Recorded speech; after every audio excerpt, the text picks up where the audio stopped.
Green chicken తయారు చేసుకోవడానికి ముందుగా ఒక గిన్నెలో కొత్తిమీరాకు తీసుకోవాలి. కొంచెం ఎక్కువగానే తీసుకోవాలి కొత్తిమీరాకు. నెక్స్ట్ సేమ్ క్వాంటిటీలో పుదీనా తీసుకోవాలి. కసూరి మేతి కొంచెం తీసుకొని వేసుకోవాలి. వాటర్ మిలన్ సీడ్స్ కొన్ని వేసుకోవాలి. కొన్ని జీడిపప్పులు వేసుకోవాలి. 6 పచ్చిమిర్చి వేసుకోవాలి. చివరగా ఒక చిన్న కప్ పెరుగు వేసుకోవాలి.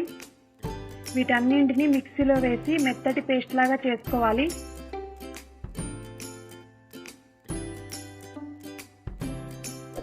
చూడండి, మిక్సీలో వేసాక ఇలా గ్రేవీ లాగా అవుతుంది.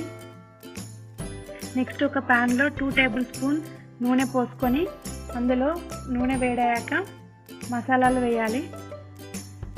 ఈ మసాలా దినుసులను మంచిగా వేపుకోవాలి.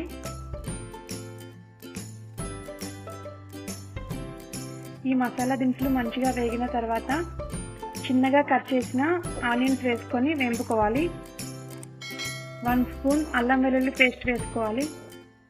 అల్లం వెల్లుల్లి పేస్ట్ పచ్చివాసన పోయేంత వరకు మంచిగా వేపుకోవాలి. 1 స్పూన్ పసుపు వేసుకోవాలి. ఆనియన్స్ గోల్డెన్ కలర్ వచ్చేంత వరకు నూనెలో మంచిగా వేపుకోవాలి.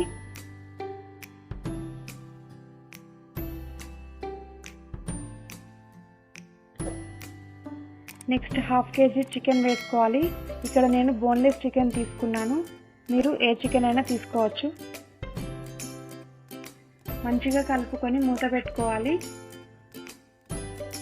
ఒక 2 మినిట్స్ ఇలా మూత పెట్టి ఉడికించిన తర్వాత చికెన్లోంచి ఆయిల్ సపరేట్ అవుతుంది. మనం ముందుగా మిక్సీకి వేసుకున్న ఈ గ్రేవీని ఇందులో వేసుకోవాలి. ఈ గ్రేవీ చికెన్ పీసెస్కి మంచిగా పట్టేటట్లు కలుపుకోవాలి.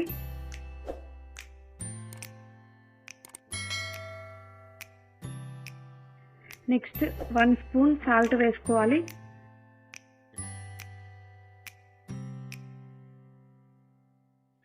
ఒకసారి మొత్తం అంతా కలుపుకోవాలి. 1 స్పూన్ జీలకర్ర పౌడర్ వేసుకోవాలి.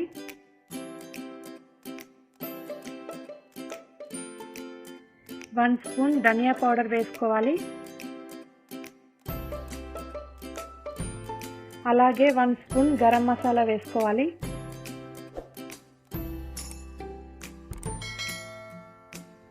మొత్తం అంతా కలుపుకొని మూత పెట్టుకొని ఒక 5 నిమిషాలు ఉడికించుకోవాలి.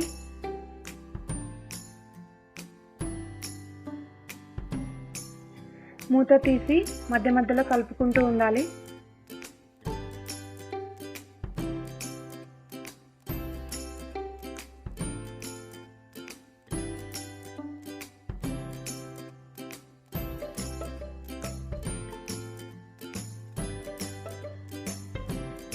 ఎంతో టేస్టీగా ఉండే గ్రీన్ చికెన్ రెడీ అయిపోయింది. ఈ గ్రీన్ చికెన్కి మనం ఎలాంటి ఫుడ్ కలర్స్ యాడ్ చేయకుండానే చాలా హెల్దీ వేలో చేసాము. కర్రీకి మంచి గ్రీన్ కలర్ కూడా వచ్చింది. ఈ గ్రీన్ చికెన్ చాలా టేస్టీగా ఉంటుంది ఫ్రెండ్స్. మీరు కూడా ఒకసారి తప్పకుండా ట్రై చేయండి. Thank you for watching my video. Please do subscribe my channel.